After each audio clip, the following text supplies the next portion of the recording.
काबला नारी समझ के सोच बैठ माँ माँ शेरवाली बड़ा बाप ही दे माँ बड़े बाप ही दे दिया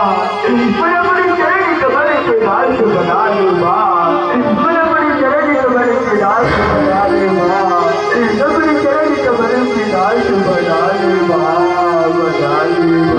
पैसा मैं तुला क्षमा करत हूँ पैसा मैं तुला क्षमा करत हूँ आज लेकर बोरी शक्ति मेरी पैसा मैं जीत जगह विराजमान हूँ पैसा तय बोरी शक्ति मेरी पैसा आज मैं बोरी शक्ति तो पूजा होगी पैसा तो पूजा होगी जय हो माँ शेरानी आज तो बहुत दयालु हुआ जय हो माँ जय हो माँ ये जीवी उड़ाए हो जगत ला बचाए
शेरवली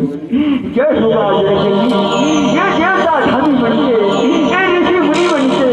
दुख के निवारण कर दे मैया जय हो माँ शेरवली जय हो माँ शेरवली जय हो जगदम्बा माता जय हो माँ जय हो माँ जय हो माँ जय हो माँ ये जैसी बगिरा हो जगत ला बचाए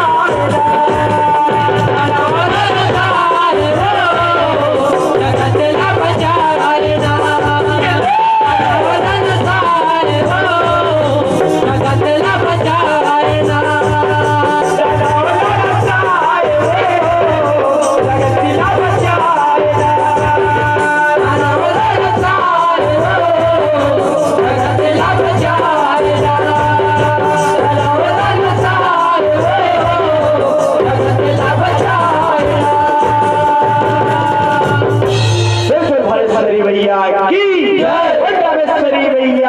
की भैया की जय।